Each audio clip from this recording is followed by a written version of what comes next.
Hello, everyone, and welcome to this edition of FastTrack for Azure Learn Live, where today's topic will be migrating from App Service Environment version 1 and version 2 to App Service Environment version 3. My name is Nick McCollum. I'm a principal FastTrack engineer on the FastTrack for Azure team. And joining me today is my colleague, Colin Cole. So, Colin, if you'd like to introduce yourself. Thank you, Nick. And I am Colin. I am a principal engineer lead with our Azure app domain team here in Americas. Thanks. Let's also give a shout out to our moderators who will be monitoring the chat room for us today and answer any questions folks may have. So Xuhong Liu and Marc Mercier will be monitoring your questions in the chat.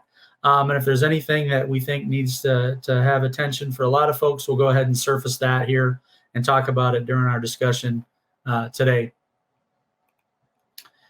Also, if you want to go ahead and follow along with the materials, there's also a Learn Live Connect collection here where you can watch videos, follow exercises, and do quick starts and tutorials regarding the information that we'll be covering today. As I mentioned, in this session, we'll be reviewing the options for migrating from App Service Environment version 1 and version 2 to App Service Environment version 3. So just a little bit about the format before we get in. Again, feel free to type any questions in the chat window throughout the presentation. Moderators will try to answer those. And again, some of those might get serviced into the chat for us, and we'll go ahead and address those while we're talking about the content.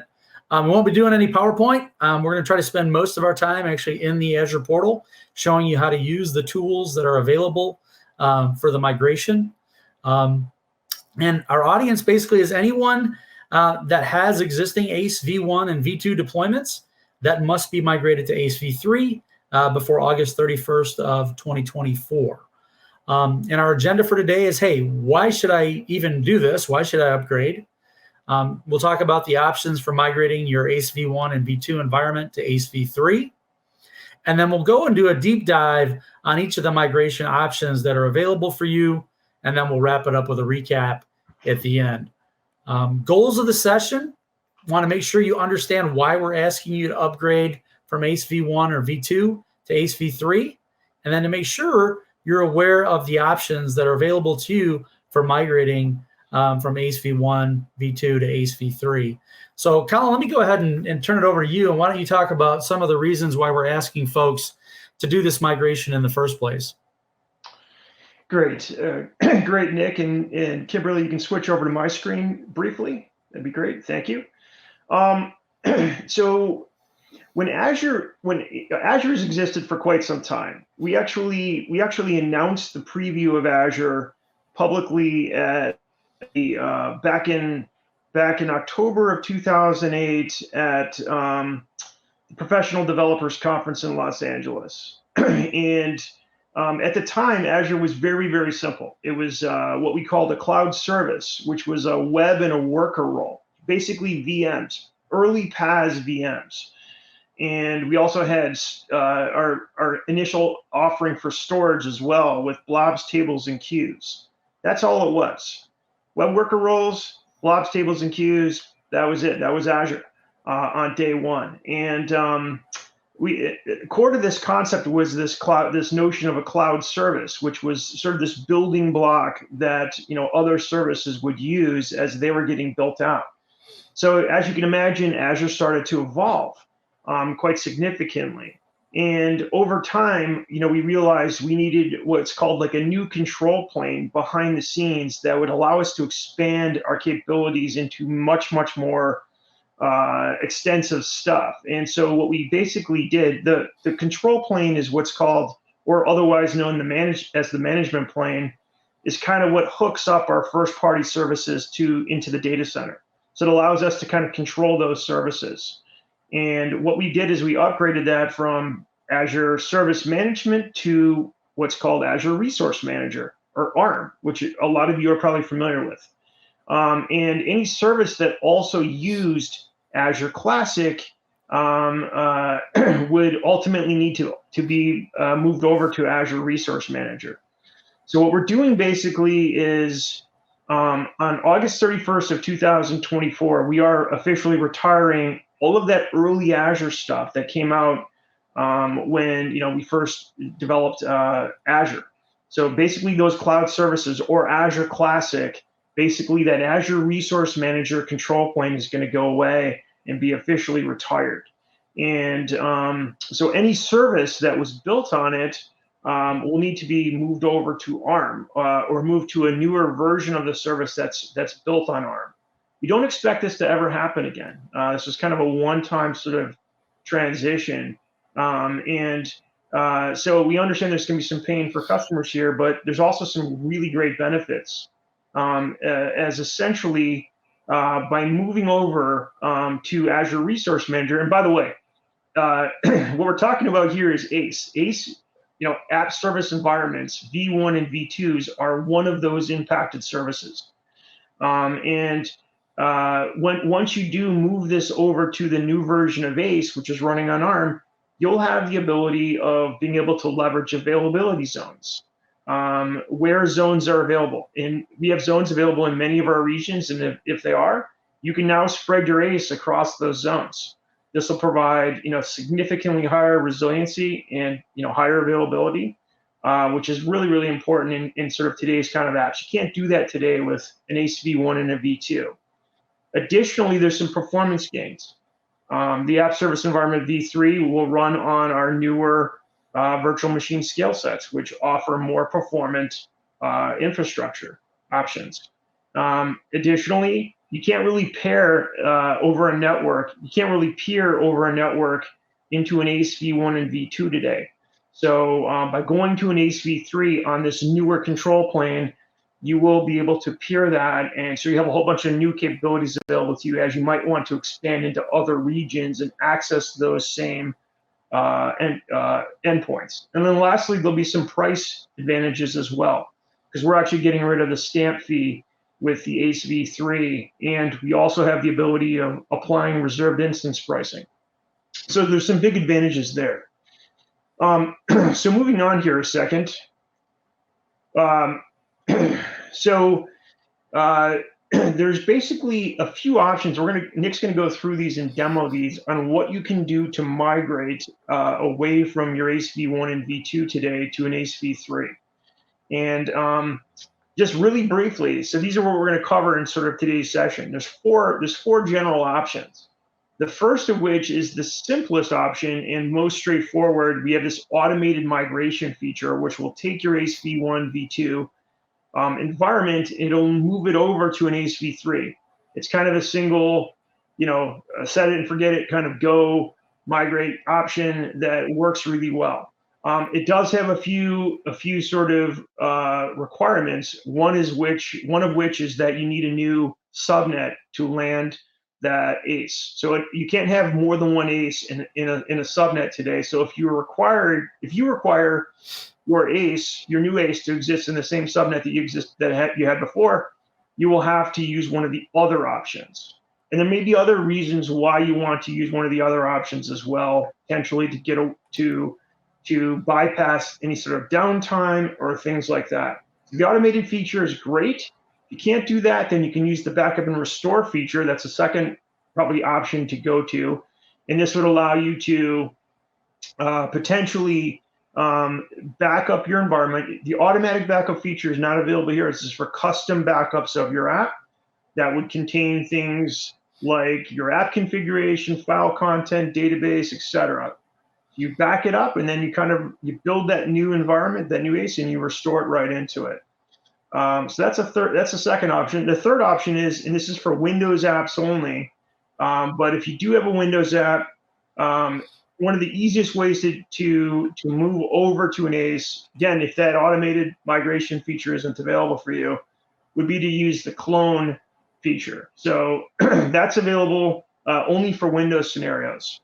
And then lastly, you could also just go ahead and use DevOps, right? And you could redeploy your app into an ASE V3 that you've set up. So your app is, if your app is already hooked into a DevOps environment, maybe through ADO or through GitHub or other Bitbucket, etc., you can actually just kind of repoint that app to the new ACE that you've set up in a new subnet, and you could redeploy there. And then you'll have a bunch of options so you can run side by side and then kind of cut over as you see fit. So I'm going to stop there and turn back over to Nick, and he's going to kind of walk through these and show how they work. Yeah, thanks, Colin. And Colin gave a great background on how all this came about. And we've been joking and laughing because we both did a bunch of work on the original cloud services offering, helping clients deploy software on the initial Azure platform. And I kind of said, hey, they had to call out the old war veterans here to help work on these migrations. And so that's where we're at. And ACE V1, V2 is one of the scenarios that FastTrack for Azure is helping customers with migration support. In addition, we're doing also integration service environments, which we're going to have another Learn Live on that topic tomorrow. And then we're also doing classic cloud service migration assistance with customers as well. So if you want to go ahead and switch back to me, Kimberly, that would be great. Looks like she did, Nick, and it's not showing yours. There we go. There it is. Yes. Okay, great. Excellent. Just took a second. So the first option that Colin mentioned, and the one that we're going to dive into here, is we're going to use this automated migration feature that the product group has put together to just take your existing ACE V1, V2 in place and upgrade it to an ACE version 3.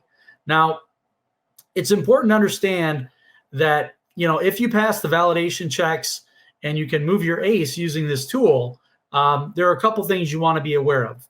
First of all, IP addresses are going to change. All right. So if you have dependencies from a networking perspective on those IP addresses, firewall rules, NSGs, things of that nature, you're going to want to make sure you account for those changes to be made once the new IP addresses have been generated for your ACE.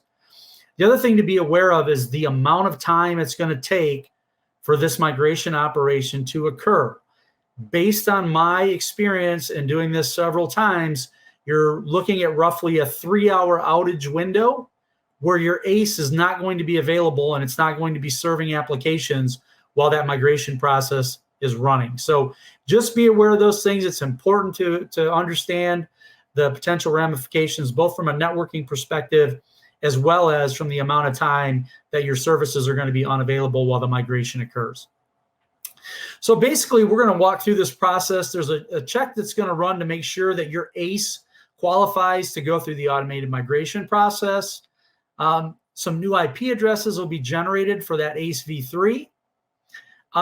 This is a manual step, but during the migration process, it's basically going to remind you that, hey, you need to find any dependent resources that need to be aware of those new IP addresses and make those changes. There's a step where you also have to delegate your ACE subnet to Microsoft.web/hosting environments, which is a requirement for ACE v3, and we'll actually walk through these steps in the portal. Obviously, make sure there aren't any locks on the virtual network, resource locks that could prevent you from doing these things. And then at the end, you're going to have an option here to choose to do zone redundancy if you're in a region that supports it. Colin talked about one of the advantages with ACE v3 being the fact that we have availability zone support now for app service environment, which is an excellent feature for resiliency and high availability. So if the region you're in supports availability zones, you'll be given an option during the migration process to spread that new ACE across different zones within that region. Also, if your existing app service environment uses a custom domain suffix, you will have an opportunity. As a matter of fact, you're going to be required to configure one for your ACE v3. So that's going to be the last step, and then you're going to kick off this migration. This says going from V1 to V3 takes about 6 hours.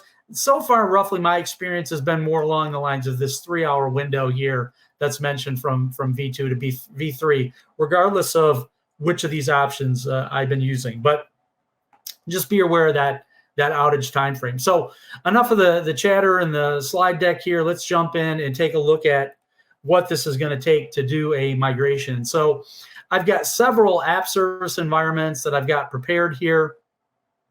We're going to look at this one here that's this version 1, version 2, number 4. It's got a couple different applications running on it. I can kind of drill into those. They're just really simple sample apps. But they're up and running. They've got code on them. They're actually doing stuff. So I'm going to go ahead then, and we're going to kick off this automated migration process. So if I go ahead and you know, like I said, if I bring this up, this app is running here. It's just super simple ASP.NET application, you know, migration sample 1, and then I've got a number 2 on there as well. But let's go back to the ACE itself. And when you're on an ACE v1, v2, if you go to the overview here, there's typically a reminder that's going to pop up to let you know that, hey, August 31st, you know, ACE v1, v2 is going to be retired, and it's not showing up here, but hopefully it'll load in a minute, and you need to upgrade. Well, if you scroll down here on the left-hand side, and I'm waiting for it to come back here, there should be an option that says migrate. We'll give it a second here.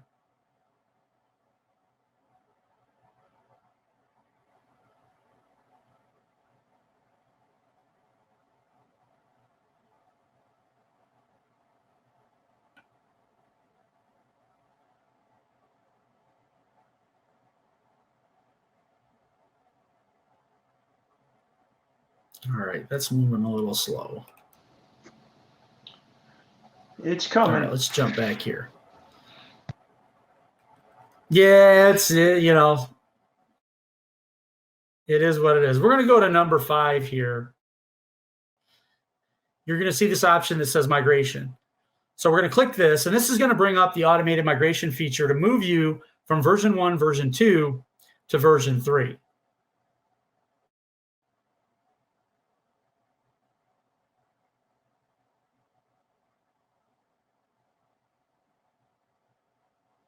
All right, so the first step is going to be, hey, you've got to run this validation.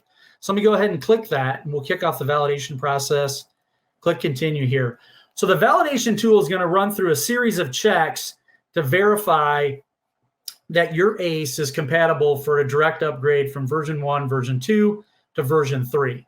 And if it passes that check, then you're going to get this first step, which basically says, hey, get new IP addresses. So the minute I click start, it's going to basically generate new IPs for my ACE v3. So let me go ahead and do that. And by the way, Nick, a few of the reasons why that might fail validation is, you know, if you're trying to migrate over to the same subnet that your existing ACE v1 or v2 is in, or there's a few other reasons too that may cause issues, but just note that that validation should catch those and let you know at that point. Yeah, exactly. If mine were to have failed, that's a great point, Colin. We should see some messages there indicating what the reason for the failure was. Now you can attempt then to go ahead and address those if you still want to use the automated migration tool. Alternatively, you can use one of the manual migration options that we're going to talk about in just a few minutes here.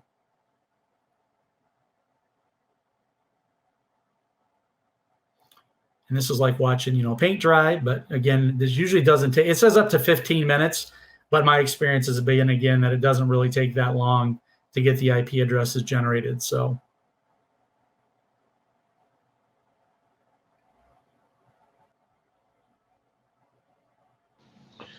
note in you selected the option for whether you wanted the new environment to be spread across zones or not. Just note that this is your only opportunity to select that option.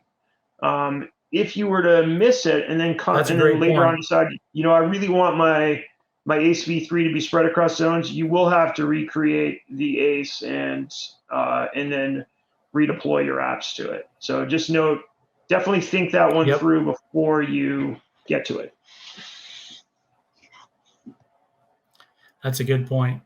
Yeah, once you kind of take a pass on the availability zone support during the migration, you've basically opted out at that point. And if you wanted, just like Colin said, you'd have to basically recreate that ACE from scratch and then enable the availability zone support at creation time. There's no option to upgrade to that later on once the ACE has been created. All right, well, this is running. let me go ahead. I'm going to move on to one of the next options while this is going on, because we don't want to just sit here and watch that go. So we'll come back to this in just a minute as soon as those IP addresses have been allocated. But let's move on and talk about what are the options available if for some reason I can't use the automated migration tool, right? So one of the easiest ones to use is basically just back up and restore your app service from your ACE v1 and v2 to a new ACE v3 environment using the app service backup and restore feature. This has been around for a long time. We use it for a variety of other reasons, but it's a great option for migration. The important thing to understand is you can only use a custom backup to move your app service to an ACE v3. So if we go ahead and take a look at an app service here, and let's go ahead and take a look at the one that I've got that I've already set up here.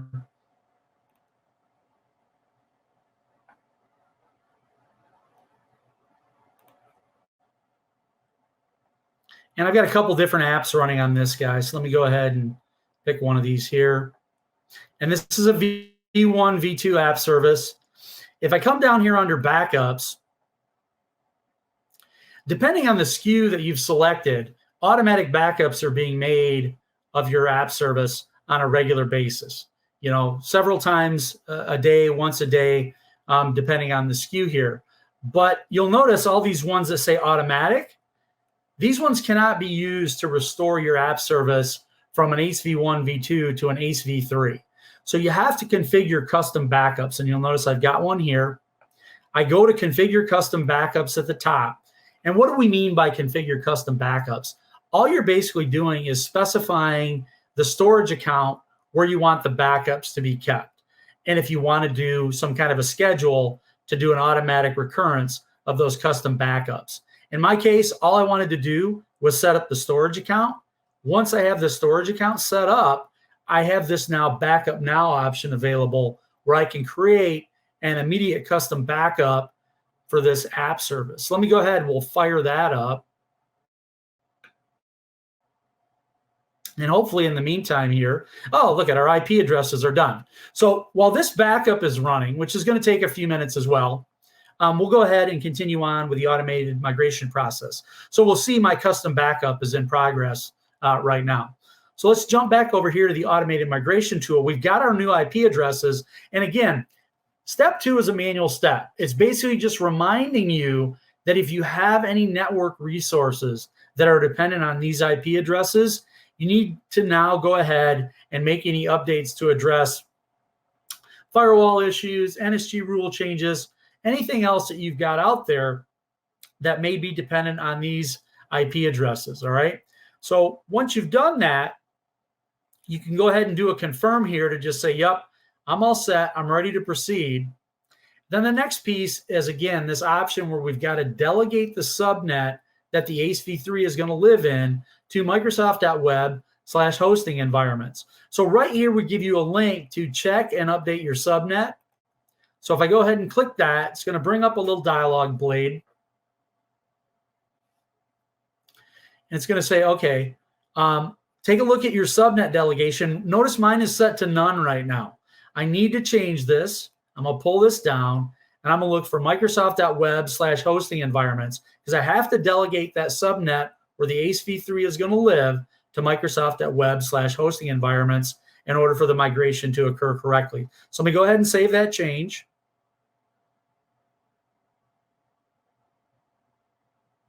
I did that, so I'm going to go ahead and confirm that it's all set.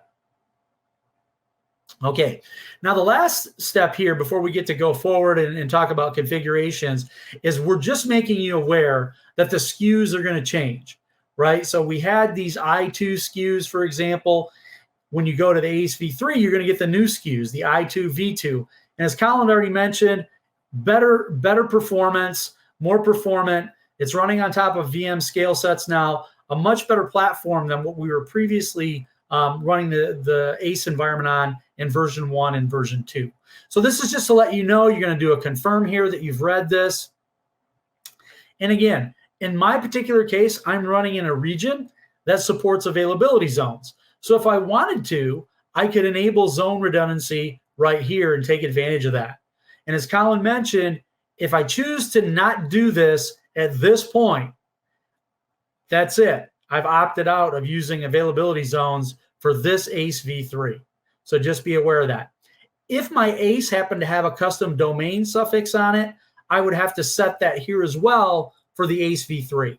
All right. And in my case, I don't have one. But let's go ahead and we'll kick off this migration now. All right. And again, like I mentioned, this is going to run quite a long time. So I'm going to go ahead and click continue and let this fire off. And the reason earlier when I started up number 4 is I actually ran the migration on number 4 last night so that I would have something that was here at the finish step when we got to today's demo. So this has went through the entire process. The last thing you'll see after the migration finishes successfully is a button that just says finish. And this is kind of like, yeah, commit my changes and we're good to go and everything is available and up and running. So if we come down here, you'll notice now under settings, the migration option is gone because I'm actually on a version 3 environment now. So this is now an ACE v3. And if I go down here to my apps, same 2 apps that we had running on number 5, I can come over here.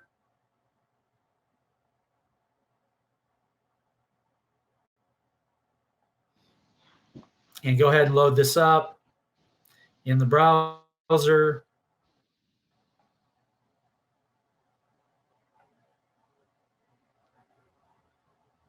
And there we go, migration sample 1, okay? So the automated migration tool moved that entire ACE v1, v2 environment to version 3. It moved all my applications. My applications are fine. They're still up and running, and I'm ready to begin using my new ACE v3 environment, and migration is completed. So again, this is what kind of the after looks like once you, yeah, go ahead, Colin. Yeah, it's one thing to inject there is in none of these options, and especially the one that Nick showed here with the automated migration, will you ever have to change your code. You should not have to change your code right. In any of these scenarios when you're moving it from V1 to V3 or V2 to V3. Absolutely. Yeah, that's a great point. We've tried to make this as seamless as possible for you from a development perspective. We didn't want you to have to go in, open up, solution files, change code, redeploy. That wasn't the intent. The intent was basically to take your stuff as is, regardless of which of the options that you choose, and be able to move it without any code changes. Yeah, great point, Colin. So this one, again, this is going to run for a long time. We're just going to let that cook. But we can see here, this backup should be finishing here shortly. We'll give it just a second. Yep, and there we go. It just finished. Excellent. Okay, so once I have the backup, how do I move it now to my my ACE v3? All right, so let me jump back over here. I've got some standalone ACE v3s already set up that I was using for this before. So I got here's a v3 number 2. If I look at this guy, he's got some apps on here that I've set up previously. Let's go on ahead and restore from v1, v2, number 2 to this app 1 here. So let's take app 1 over here and restore that to app 1 on our ACE v3 number 2. So how do I do that? Well, I come down here to the custom backup that I just created, and I select this restore link here. We again get a little dialog blade here. Now it defaults to the current ACE v1, v2 that you're on, and assumes you want to restore it to some other slot on here. That's not what we want to do. Let's find our number 2 app number 1 there, and we're going to restore to here. And let's go ahead and we're going to go right over the top of it. We're not going to worry about going to a slot. We're just going to deploy. This is empty at this point, so I don't really care. So let me go ahead and just right over the top of it. And then I just click restore here. All right. And in a minute, it's going to go ahead and we're going to get a message that, hey, the restore operation has been accepted. And then it's going to kick off the restore process, which again is going to take roughly 15 or so minutes to make that happen.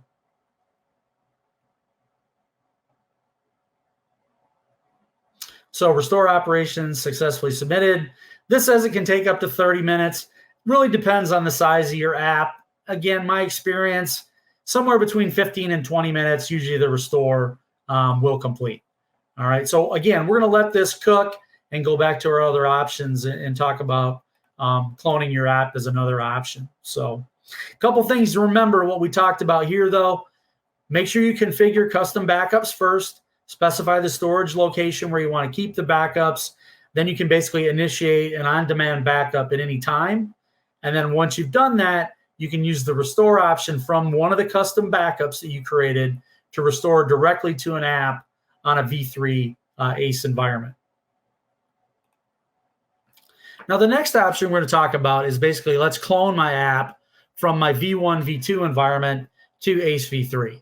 And as Colin mentioned, this feature is only supported on Windows App Services. So if you're running on Linux, you can basically go clone right from your ASE v1, v2 to your ASE v3 environment. Nick, you cut out there for just a second when you were.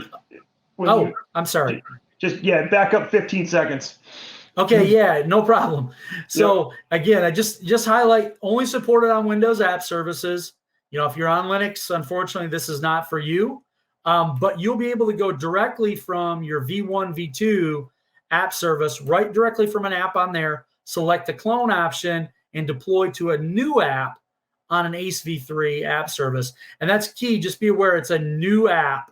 You know, if you try to go over an existing app, you're going to get an error. If that's what you want to do, go back and use the backup and restore. It is what it is. That's just the way the feature was written. So let me jump back over here now. This is where the custom restore is going on.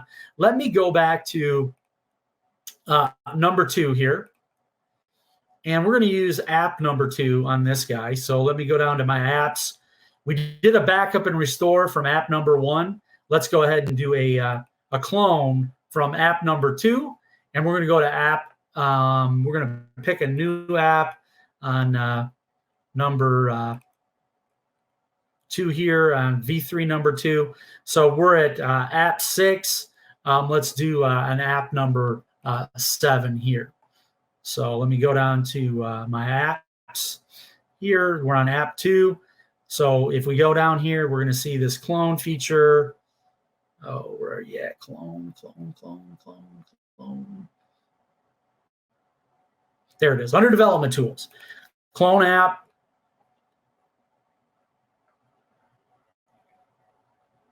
So it's going to ask you, well, what resource group are we going to?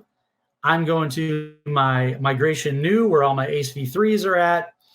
And then it's going to say, well, where do we want to go to? Well, I'm going to pull down my region list and find my app service environment v3 number 2. That's where I want to go to. And notice it immediately updates the suffix for the domain.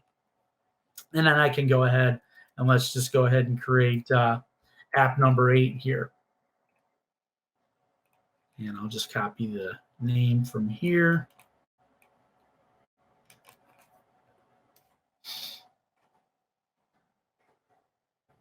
It's in there. We'll change that to number 8. And then you have an option here. If you have deployment enabled on this particular app, and in this case, I don't, but if you had deployment center configured, you can clone the deployment source information as well. I'm going to uncheck that. I don't have deployment center configured here in this environment. And let me go ahead and we'll just hit clone. And it's automatically going to create this. And then basically, for lack of a better term, do a backup and restore all in kind of a one single operation type thing here. Now, again, this says it can take up to 30 minutes. I'd say roughly 15 to 20 is kind of the average of what I've been seeing as I've been working on these. All right, so that's going. Let's take a look here. Now, how do I check on the restore? Now, this is a tricky thing. It's not very well documented, but I can come back over here and let's go back to my apps here on number 2. And let's go back to app 1, which is where we decided to do the restore from the backup.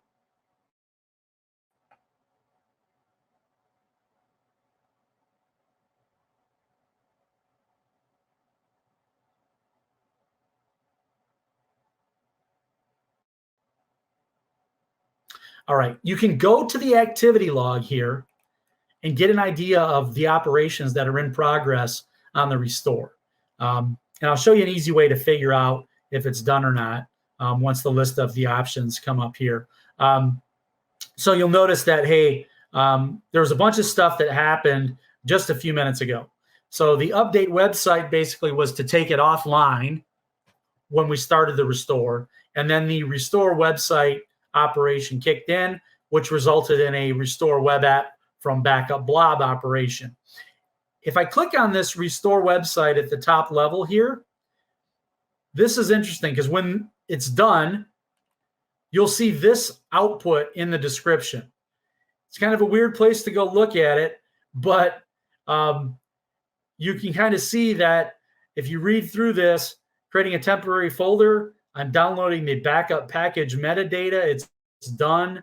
Downloading the site configuration, updating existing site settings, copying the extracted content to the site's location, downloading the backup package, extracting the content, clear the site content folder, done, saving site content configuration, and then it says finalizing settings.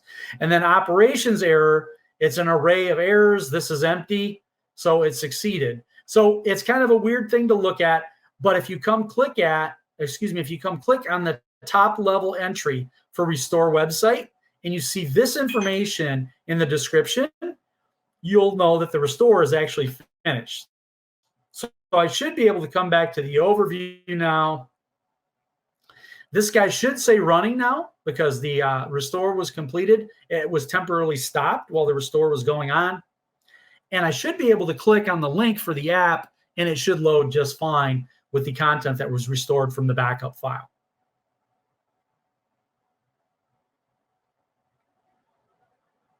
If the portal decides to load here.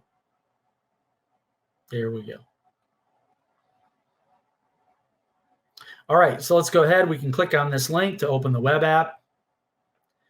And we've got backup and restore sample. Okay, so this was the one that came over from the backup and the restore.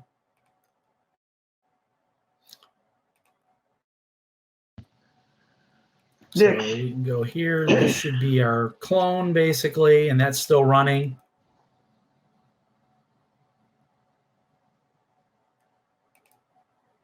One question, Nick, that perhaps you could address. This guy has been running for 12 minutes. It'll be running for a lot longer than that. So the clone is still running. So let's talk about, hey, last resort. I don't want to use backup and restore. I can't use cloning. Oh, and this just finished. Great. And I don't want to use, a clone. Maybe I'm on a Linux environment. I can't use the clone feature. Our last option is kind of do this redeploy. But let's take a look at that cloned app that just got finished. So if we come over here to apps, and I think we'll have to refresh this page because this doesn't have a refresh button on it.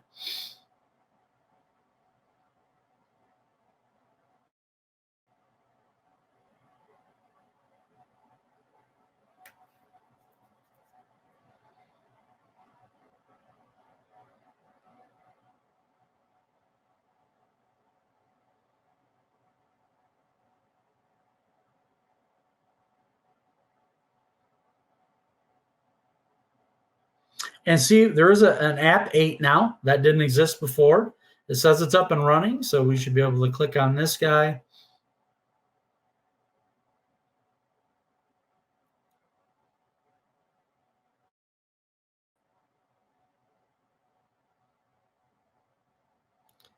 And go ahead and open up the link here. And there we have clone app sample. Okay, so backup and restore, clone your app. Very simple tools that have been around a long time on the platform, very easy to use, and much smaller outage windows than the automated migration tool. All right. Trade-off being you have to set up the ASE v3 in advance, is more than likely going to be deployed to a different network subnet, things like that. So again, you have to address some of those things on your own that the automated migration tool is basically doing for you, during that outage window. So just be aware of that. But again, especially in a situation where if you need to really test in parallel, one of the things about the automated migration tool is there's really no option for you to test in parallel. You're banking that the automated migration tool, hey, when everything's done, all the apps are going to come back up. And again, that's been my experience so far. And everything's going to run just fine. It's just going to be on the new platform, which is great. But if you're in a situation where, hey, I really need to have 2 parallel environments, I need to be able to do side-by-side testing, things like that. Maybe I want to do like a blue-green type deployment, direct some traffic to the ACE v3 and some traffic to the existing ACE v1 or v2. Then you're going to look at one of these other manual options that are available for you. Okay, so we talked about backup and restore. We've talked about cloning your app. We've also went through the automated migration tool. Really, the last option is, hey, let me just redeploy my application from existing source code using my existing CI/CD pipelines, tools, whatever I have in place. Let me just go ahead and redeploy. And as Colin mentioned, there's no source code changes required here. You should be able to basically take an existing package that you've already got and just basically deploy it using whatever your release process is, whether that's a GitHub action, an Azure DevOps pipeline, whatever it is, you should be able to rerun that pointed at the ACE v3 environment without recompiling the code if you don't want to, and just push it out there, and it should run just fine. No code changes required. So let's go ahead and do that. Let me go ahead back to my ACE v3. Let me go down here, and let's just create another app on this guy, and it'll be empty at this point. So let me go out to app service.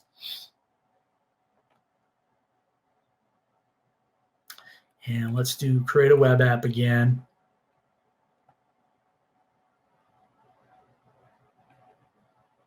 And we'll put this in our migration new because we're going directly to the ACE v3. Paste in, we're going to call this app number 7. And my app is a .NET Framework 4.8 app. And then again, of course, I'm going to pick my ACE. I'm not going to pick a region here. So let me find my ACE v3 number 2. It knows the app service plan. It tells me it's on an I1 v2 there. I'm not going to use the deployment center settings here. Let me skip that. I'm going to have a public endpoint so I can hit it when we're done. I'm not going to enable application insights at this point. So I've got this all set. Let me go ahead and create it. And while that's creating, let me come back over here to my release pipeline and pick an existing pipeline that I had for one of my V1, V2 applications. All right. So let me go ahead and pick V1, V2, number 2, app 2 here. All right. And let's come down to this guy. Whoops. And let's just say clone this pipeline. All right, and let me change the name up here. This is going to be ACE v3 2, and it's going to be app number 7. That was the app that we just created. So let's clean up some of this here. And it's going to be pulling from whatever the last build from this repository was. So let me go down here. And let me change this because this actually expired the other day.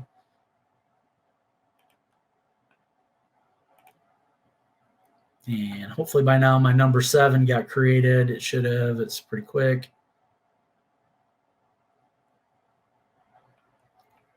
Four, 5, 6. There it is. 7 is out there now. Excellent. Okay. So I'm basically going to deploy to this subscription. It's a web app on Windows. I'm going to number 7 on the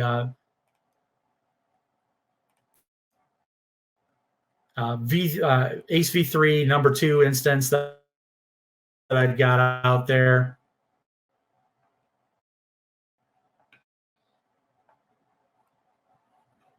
And if we look at it right now, it's pretty much empty. So let's go ahead and take a look at that. It's just going to give me the, hey, your website's running and it's ready, waiting for code to deploy or whatever. Great, excellent. Go ahead and close that down. Let me come back here. This is a setting change that I got to make just for Microsoft environment. So give me just 1 second here. For those of you who live in lockdown environments, you'll know what I'm talking about here because they've got some things disabled that I have to enable in order for me to do a pipeline push here. But let me go ahead and do that.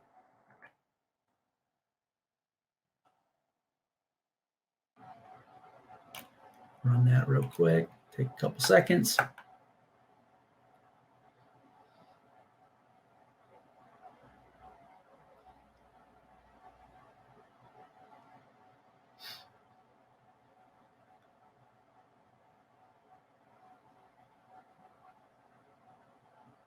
Okay, that's all set. Let me come back to my pipeline now. Again, that was some Microsoft environment specific thing I had to do to enable my publishing credentials again. So, but now we're going to just do a standard, app service deployment here, web app on Windows.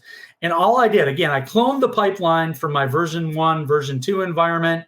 And all I did was change the app that I was deploying to on my ASE v3. So let me go ahead and save this.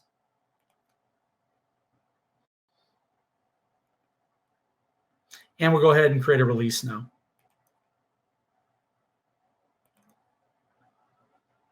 So release 1's been created.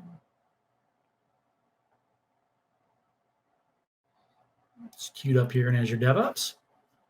And again, I'm doing this using the classic pipeline editor just for visual purposes. If you had a deployment job that you had built using YAML pipelines, same thing applies. No difference. Again, just doing this because it's easier for folks to see what we're doing using the classic editor in the visual mode. So you could even export an ARM template and run that too if you wanted to. Absolutely. Yeah, great point, Colin.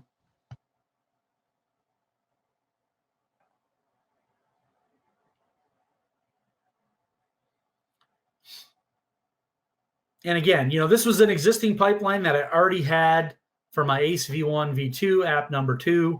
All I did was make a clone of it and change the destination app to the ASE v3. And again, no code changes. I took an existing compiled package from my build job and put it out there. So if we come back here now to app number 7, we just do a refresh on here real quick. And we can go ahead and open the link here. We should have code now rather than the message that says, your web app is up and running. And there it is. And notice it's migration sample number 1. That was the last compilation I did in that build job with that text on there. So again, very straightforward to take an existing code bundle that you've already packaged, it's ready to deploy, and just move it to your ASE v3 environment using whatever your current deployment process is with your existing CI/CD tools and processes. So at this point, we've covered all of the options that are available for you to migrate from ASE v1 and v2 to ASE v3. We looked at the automated migration tool. If we go back here and take a look at that guy, I'm sure he's still running somewhere in one of my environments here. I think he was number 5. And if you go down to the migration piece again here, it'll show you where you left off at. It'll refresh this window and show you that it's in progress. So just be aware of that. If you walk away or you lose your session or something, you can always go back and kind of look at the status of that. But we looked at the automated migration tool. Caveats there, you have to pass the validation. You're going to get new IP addresses allocated.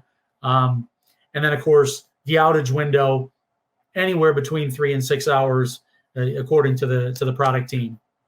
Backup and restore, much shorter window. You have to set up and configure the custom backups. Go ahead and create a backup and then do the restore to the destination app on the ASE v3 environment. Cloning, almost is easy to set up, probably easier to set up than the backup and the restore. Just remember you have to clone to a new app that can't exist, and also remember it's only good for Windows app services. All right. And then, of course, redeploy using your own tools will work regardless of which operating system you're on, et cetera. You can redeploy your existing code package directly to your ASE v3 environment. So let me go ahead. I'm going to turn it back over to Colin here and let him recap and do a wrap up on this. Okay, thanks, Nick. Yeah, great stuff. Great stuff. I think that so it's important for everyone to note that we truly do need customers to migrate these environments by August 31st, 2024. Unfortunately, if you still have applications running on an ACE v1 and v2 or v2 past that date, they will no longer be available. So it is critical. This is something we're probably telling you about every time you log into the Azure portal. It's imperative that we get customers into our better control plane with more features, better pricing options, better resiliency, etc. And so and we understand the pain here, but I think the long-term benefit is you'll be in a much better place. One thing to note, so we did walk through the 4 options. So that first option, the automated migration option, which is the simplest. One thing probably just to add on is if it does fail during the migration, customers are asking, what do we do?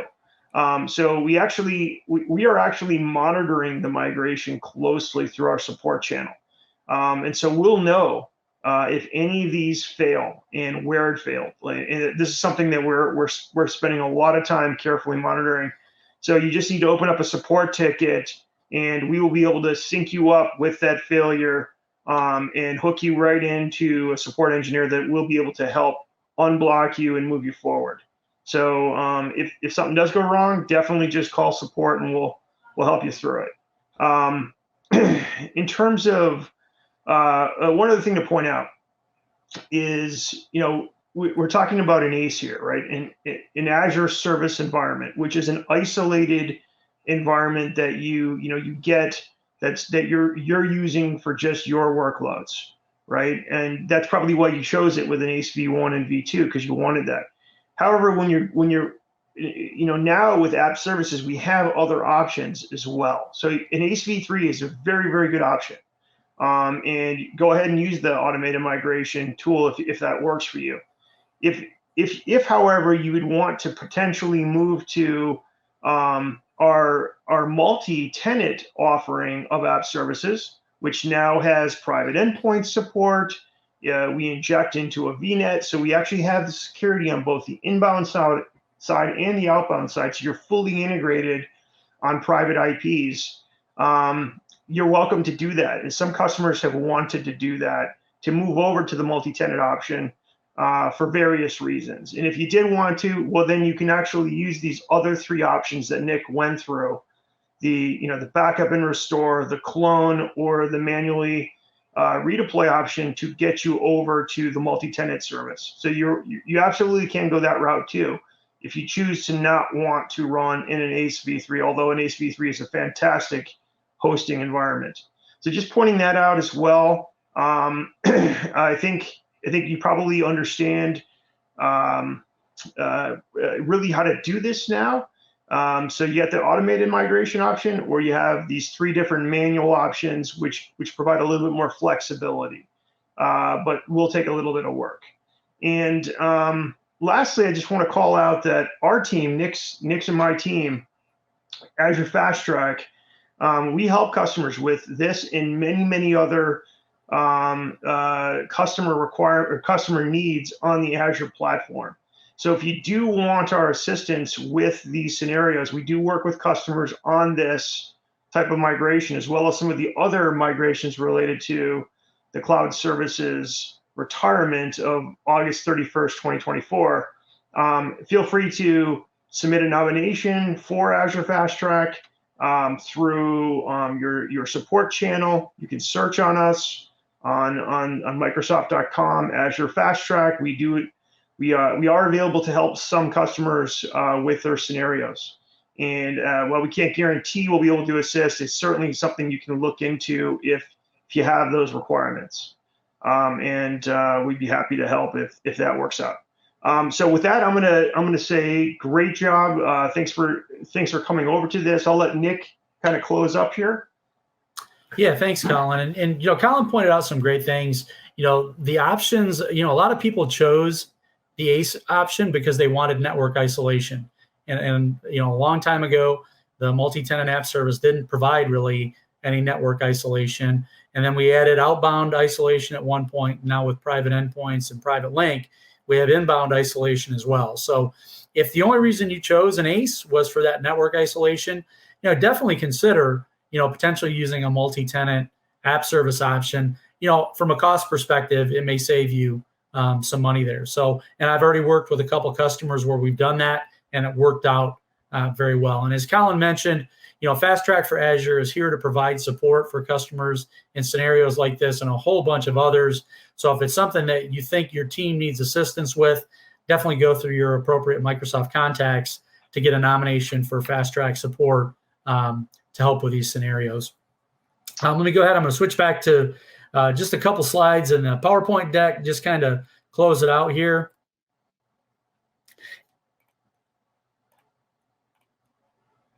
Just a quick summary, August 31st, 2024, a little over a year away, we're going to retire App Service Environment version 1 and version 2. And that's, again, not just an app service environment thing. The underlying environment, cloud services, classic cloud services, Azure Service Manager, those things are going away. All right. So these tools and these early features in the Azure platform that were built on top of cloud services and ASM, these things are going to be going away at the same time.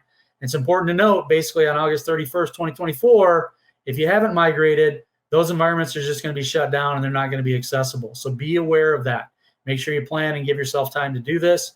We've showed you the tools. I think the tools work great. I think the product group has done an excellent job in providing not only the automated migration tool, but other options for folks that can't use that automated feature.